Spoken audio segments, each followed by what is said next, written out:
is June 15th, 2010. We are interviewing Susan Koch today, and the interview is taking place inside the Kell Museum.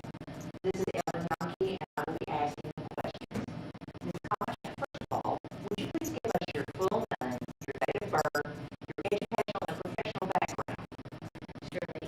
My full name is Susan Elizabeth Ellis Koch, and I was born on April 12th, 1966, in Philadelphia, Pennsylvania. I grew up in the area surrounding that, so an area really steeped in history, and that's probably what sparked my interest in that. I had parents who took me around all over the place, my sister and I, to historic sites whenever we traveled, and obviously growing up in that part of the country, there's a lot to see. I spent every Christmas of my childhood watching the reenactment of Washington crossing the Delaware, because my father was one of the reenactors.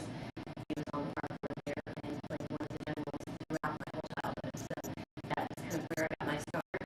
My education, I grew up outside Philadelphia, graduated from high school, and went off to Cornell University in New York, and 4 years later received my bachelor's degree in history of art. And I didn't really have a particular concentration, just general history of art, and also took some other classes related to that, architecture and architectural history, and was able to avail myself of 2 courses in their graduate school of architecture to kind of decide if that's the area I wanted to go. Also ran track at Cornell all 4 years, which is a Division I school, so I juggled both the schoolwork and the running, and work study for a professor of dendrochronology, which is the study and counting of tree rings. So I did that throughout my time as well, and then decided I did want to pursue the sort of history area, and so I opted to go back towards home and enter the University of Pennsylvania after graduating from Cornell, and 2 years later got my Master of Science in Historic Preservation with a concentration in historic landscapes. And I also won the outstanding thesis for my class that year, and I did my thesis on railroad station gardens, which is something more particular to the northern part of our country. A lot of the railroads were knowing that they were really kind of destroying the landscape when they were creating their railroads, so they tried to make up for that by beautifying the stations. And I chose one particular railroad in Delaware and Lackawanna, and they had greenhouses and everything, and all of their stations were beautifully landscaped, and people knew where they were by the landscaping. So it was a fun project to do, and thoroughly enjoyed that. And then upon graduation, decided I needed to go out and see the world. I didn't feel like I had to stay up in that part of the country. I was 24 years old, and kind of ready to go out into the world. And so I applied for jobs all over the country, and was given offers eventually from here and Deadwood, South Dakota. Neither of those places had I visited, never set foot in either state, and ended up taking this job basically over the phone and moving here like unseen. They could not afford to, bring me in to interview back then, and so what I did was did a video interview. I sat in my living room and created a video to send to them to air to the committee, and then spoke with them over the phone. And probably one of the funniest things from my initial getting here was when Gail Morris, the Heritage Society director at the time, first called me. To me, got a more heavy accent, and when she left a message on my answering machine, I thought she said the cow house, and I didn't remember applying anywhere called the cow house, and then realized it was Kell House. And so, anyway, I moved down here in March of 1991 during a dust storm, and so that was kind of my initiation into Wichita Falls. And I took an apartment, a garage apartment, a parent apartment over in Morningside, the historic district here, and thoroughly enjoyed that. And I worked here for 7 years before I quit to have my eldest child and stay home and be alone. And prior to that, I had done some internships as well when I was in college and graduate school to just make sure that that's what I wanted to do. I had done an internship at a historic house museum in Pennsylvania that was the home of one of the lieutenant governors who was from the 1700s. So I did that one summer, and then I worked at the Mercer Museum, which is in Bucks County, and it was built by Henry Mercer, and he kind of built himself a concrete castle, and then he also collected everyday objects. He had a museum of just things. He would collect farm objects, and he would have things from people that were from that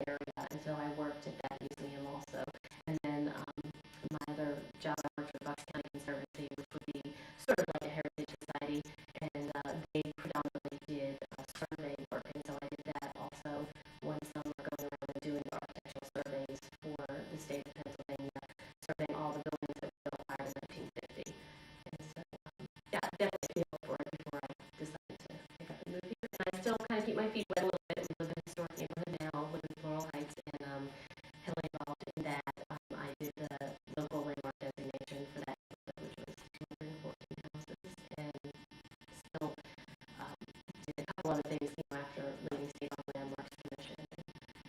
So keep my hand in it because it's still an interest and a love of mine, very much.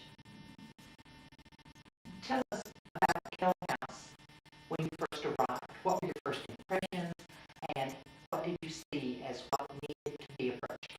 When I first arrived, I had obviously seen pictures of the new brochures, and I had gotten in touch with the city and gotten all the brochures on the city, so I had an idea of what I was getting myself into. It was very, very beautiful, and I think one of the things that impressed me the most, because I had worked in other museums, was the fact that this house had only been inhabited by one family, and that it had so much of the original furnishings.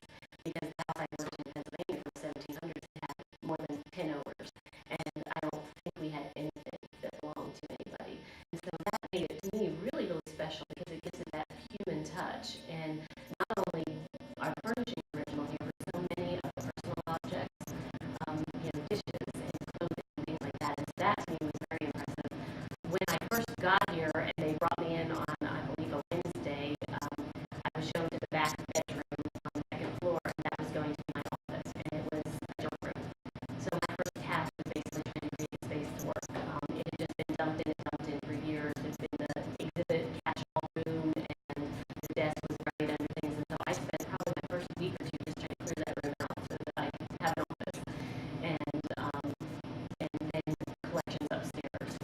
That always, the whole time I was here, was kind of an overwhelming task because there had been so much just placed in the attic where it wasn't organized or categorized, and things would be taken out, for the exhibit, maybe not quite put back right. So that they had to see, but it was a bit, of a large task even for the committee. So that was probably one of the first areas where I tried to do some work on. And of course, when I came back in 1981, computerization wasn't something that was just commonplace. I mean, everything I had was on card files. And so that, made it a lot more challenging than it would be today to just input data and change data, things like that. So, and just getting to work with the exhibits committee, I don't think they had a director here for over a year when I took over.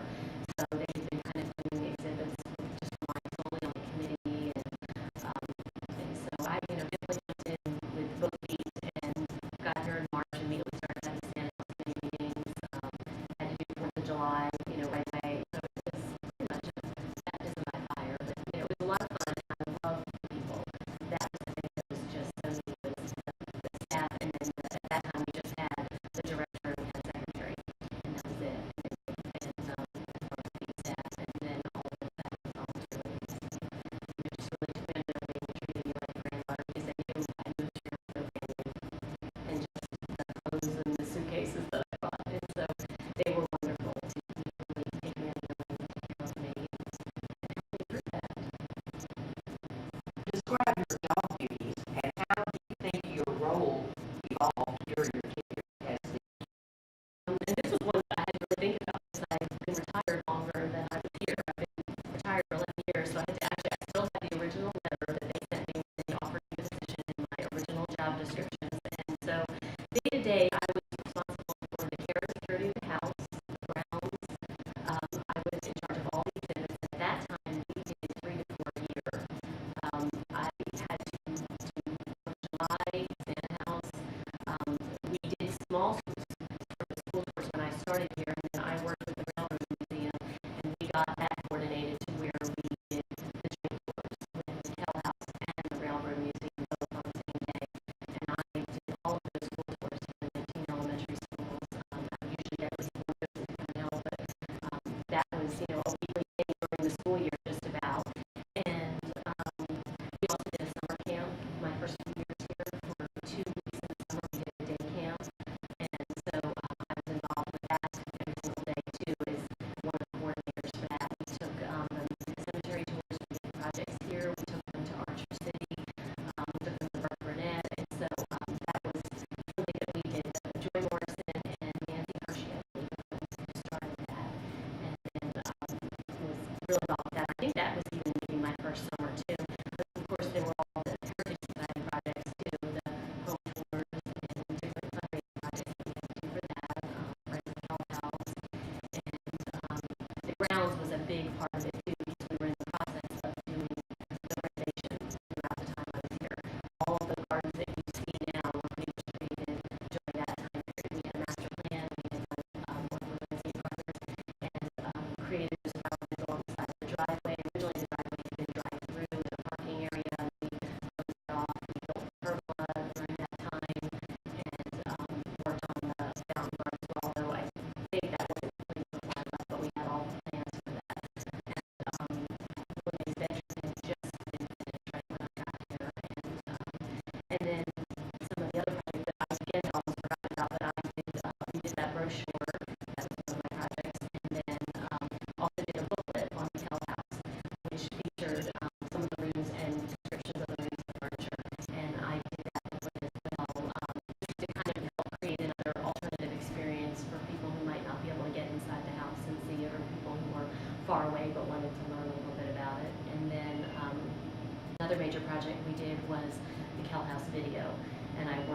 the TV producers on that and narrators out of Dallas, and that was 6 months to a year-long project of writing the narrative and getting the narration and pulling together all the images and the filming and the editing. And I mean, I was literally in the editing room doing all of that, and so that was a huge project that we did end up winning this Texas Historical Commission Award for.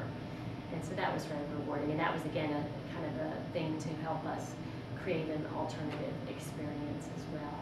And then we also had worked on the sound system too, where we had created a thing working with the same group of people, I believe, as we had done for the narration of the video, where we had installed a system where you could press a button and hear a narration about the various rooms. I believe we did the parlor, Willie Mae's bedroom, the master bedroom, I'm not sure, the study as well, and the dining room, where we could also have it where the docent didn't necessarily have to have all the information at their fingertips, but that could provide another part of the experience. So there was a lot, like I said, a lot more than I almost realized until I started looking at what all I had done and what was expected. And so it was a lot. I felt like I wore a lot of hats, but that's one of the things that made the job interesting, is that every day was not the same, and I wasn't sitting at a desk.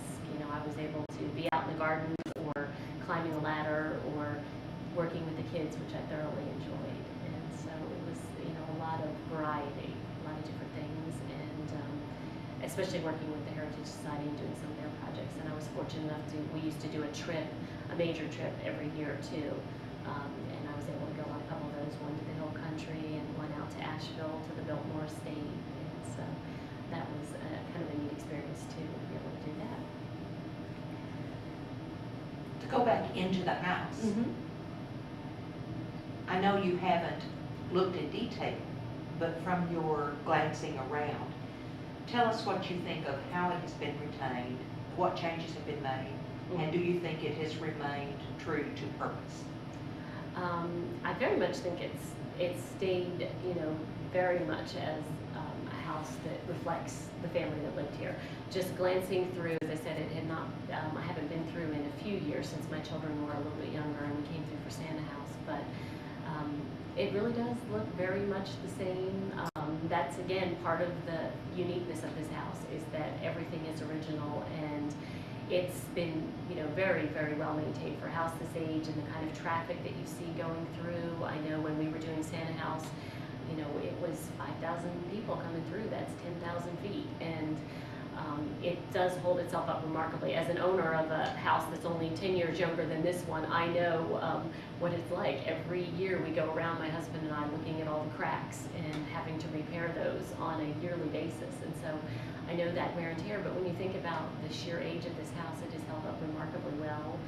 I know it's a constant challenge trying to maintain it, because you've got issues of not just the sheer traffic, but you've got humidity issues and heat and cold, and just like you have in a normal house, but with things that have been here for a really long time. And so I think it's still, to me, just a wonderful window on the past of Wichita Falls. I think it's wonderful that we have this home that belonged to Frank Kell, because so many of our other founding fathers, their homes are no longer here. The Kemp family home is no longer here. The gift of the library to Mr. Kemp's wife is still here, but in a different use. Right now, as we were heading over here, they're in the process of tearing down the old pretty house over there on 11th Street, and that just breaks my heart to see that, because that's a part of our history we'll never get back. And so I think the fact that we still have this as a local and national landmark is just wonderful, and especially the grounds. That to me has been really impressive too, watching what's been done there and the handicap accessibility, and there's been a lot done, and it's very impressive to see that it's still here and it still is growing, but yet it's a reflection of the way it always was. What projects do you see that you think might be helpful in the future? Ideally, again, not having been through, I don't know what the state of the collections are right now, but ideally, I know back when I was here too, we talked about it'd be wonderful to have a climate-controlled, modern facility that we could put somewhere that would not detract from the landscape and the grounds and the house itself, but to be able to have a place to store those collections properly and to be able to catalog them properly so that, you know, we could take things out for an exhibit and be able to put them back where they belong and be able to use the things, because there were so many things that I remember seeing up in the collections that we just weren't always able to utilize and bring out so that people can see, so that you can keep it not just a static museum of looking at the parlor of the Kells, but to see the different things that they had, to bring it a little bit of change to keep people coming back, as you do with the exhibits, and be able to utilize that a little bit more. But as far as other things, I think, you know, keeping the tradition of 4th of July and Santa House are just ideally the things that we need to keep going, because they've become institutions in this town, and people look forward to them. And as someone who's done that, you know, coming here when I was 24 and now being 44, because you can definitely do the math, so it's not like I'm telling you a secret there, and being able to bring my children back. I mean, it's wonderful. I just, she mentioned little stories. Our television just died, and it's 21 years old, and so when we were clearing things out, I found a tiny little cassette, and I didn't know what it was, and put it in the camera, and for years, I had been wondering what happened. My husband and I, when we first married, and I'm sure Stacy, the current curator, can attest to this. When people don't show up, you jump in and do everything. And during Santa House one year, the Minnie the Doll and Tin Soldier didn't show up. And so I had done many stints as Minnie the Doll and the elves, but my husband had to jump in and be the Tin Soldier. And we got a friend at the last minute to videotape it, because we knew someday we might want that. And then we never knew what happened to it. We thought we had taped over it or it had been lost. And just last week, I found that cassette, and because the TV's broken, we can't show them, but we showed them on the camera, and just a little bit, and it was really a neat memory to have of me as the Mimi the Doll and my husband as the Tin Soldier doing the play right here in the parlor. And we did that knowing that someday we would have children that I'd want to share that with. And so it's just absolutely fabulous that, you know, all these years later, I'm able to bring my children through and teach them and show them the same things that I was able to do when I was here as the curator.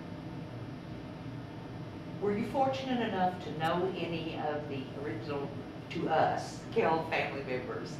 I was fortunate enough to know one of the 9 children that grew up in this house, Sybil Kell Cahoon, was still alive when I moved here in March of 1991. And she passed away that summer, I believe about July, and had kind of was keeping to herself towards the end. But I was fortunate enough to be taken over there one time. I don't remember who took me over there, but I was taken to her house over on Fillmore Street, and shared lunch with her and had a chance to sit in her garden and visit with her a little bit. And one of the things that I remember her telling me was just she had wanted to meet me because I had graduated from Cornell, which was where her husband had gone to school. And there's not very many of us down here. I think other than her husband, when I moved here, the only other fellow alumnus was Mr. McGregor, the old Mr. McGregor, who also passed away in the interim. And so I think there was just an alumni club of 3 of us here at the time I moved here. And so that was kind of neat for me to meet her, because her husband had gone to the same college I had, and just to get a chance to visit with her. And she was very warm and welcoming, very sweet. And then her daughter, Lula Jane Siddell, had also, she's still around, but I was fortunate enough to meet her. And then we had some of the other family members who came through during the years that I was here. Nancy Purcell had been married to one of the Kell grandchildren, and they did some family things. I believe we did a sort of a reception for one of her daughters here, and a lot of the family members came in. And at the time, they were still able to use the dining room, and did a reception here with the family china.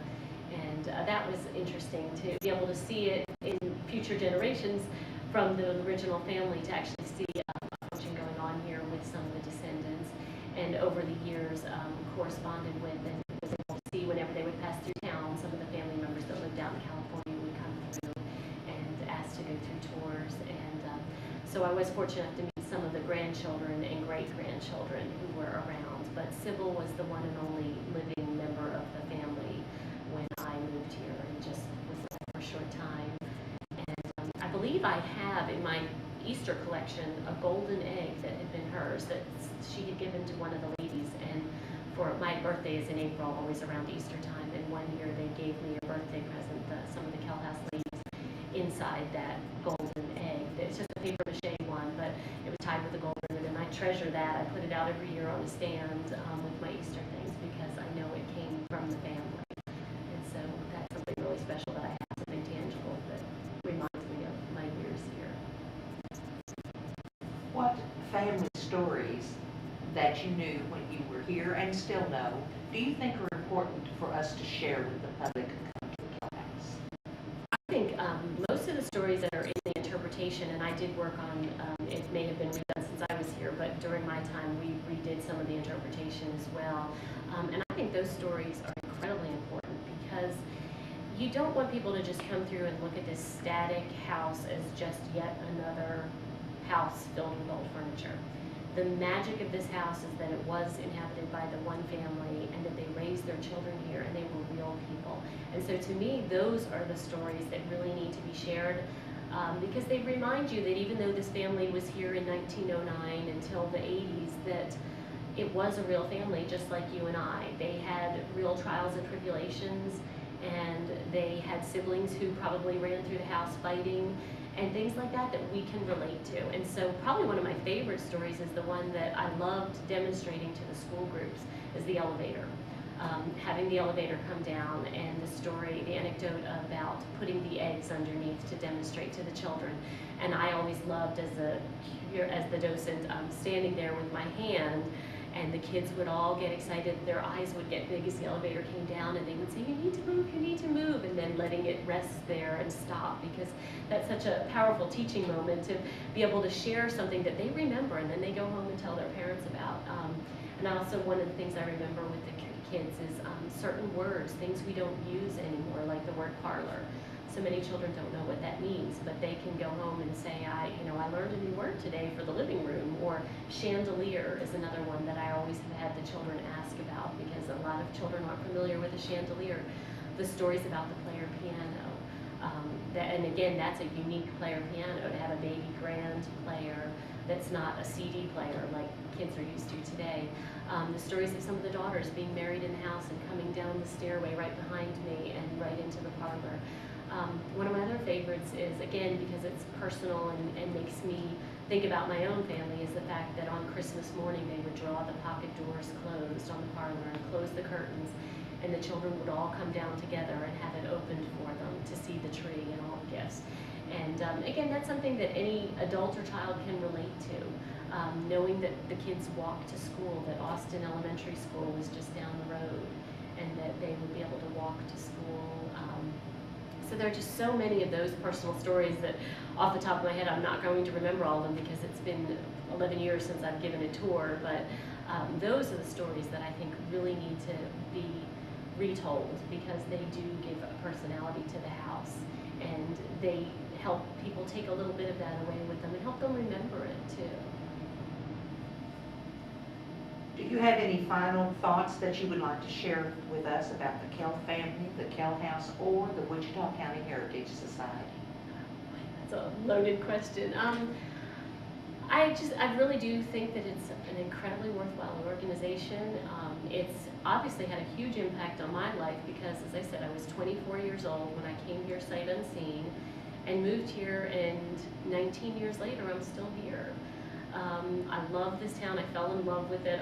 My husband was transferred up here. He's a Dallas boy, but grew up in Dallas and prior to that Houston, and was not real thrilled when he was moved up here. But he was moved up here, and then I just came here by chance, fate, whatever, and we have both fallen in love with this town. It's a wonderful place to raise a family, and it's things like the Kell House that make this town so wonderful. It's the activities that we get to do. We still decorate our bikes or our car, or we have done the wagon, we've done our tricycles, we've done our tandem, and come and do the 4th of July every year. We come to Santa House, and these are part of the things that make this town so special and so unique, and have encouraged us to stay here and raise our family here because we think it's a wonderful place. So I think we're both real advocates for Wichita Falls and all of the activities that places like the Kell House and the Heritage Society do, and that they encourage people to do. And I know it drives both of us crazy when people say there's nothing to do here, because I just don't think they're trying hard enough.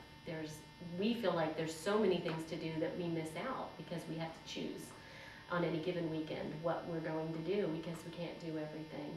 And so I really do feel like they're doing a wonderful job. I think that the projects that the Heritage Society has done, like restoring the route building, which was going on just about the time I was leaving, and having the Depot Square days and things like that, and you know, the other buildings that they've been encouraging people to save and work on, and just a lot of people don't realize that the Heritage Society is behind a lot of the preservation of this town, and through its members and through its staff serving on landmarks commissions and things like that. And it helps for future generations too. I know my kids understand that it's really important, and it devastated them too when they saw that the pretty house was being torn down.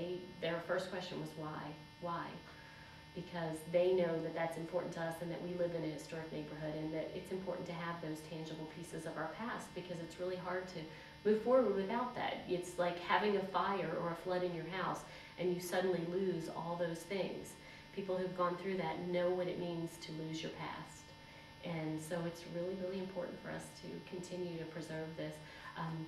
Only one other little thing that I just thought of just now, it's not to do with the family, but an interesting little aside was that I did a lot of the docenting because we were always strapped for volunteers. And so one afternoon I was by myself in here, and a couple came to the door and asked if they could have a tour, and I gladly obliged and gave them my usual thorough tour, and they were very interested, and I could tell they were very knowledgeable because they asked a lot of questions, and a lot of questions that just an average person might not think to ask about, and never told me who they were, just that they were up here visiting from Dallas. And we had the guest book on the table, and I had invited them to sign it, but hadn't looked at it until they were getting ready to leave, and they had walked out the front door and were heading down the steps to their car, and I glanced down and I saw Virginia and Lee McAllister.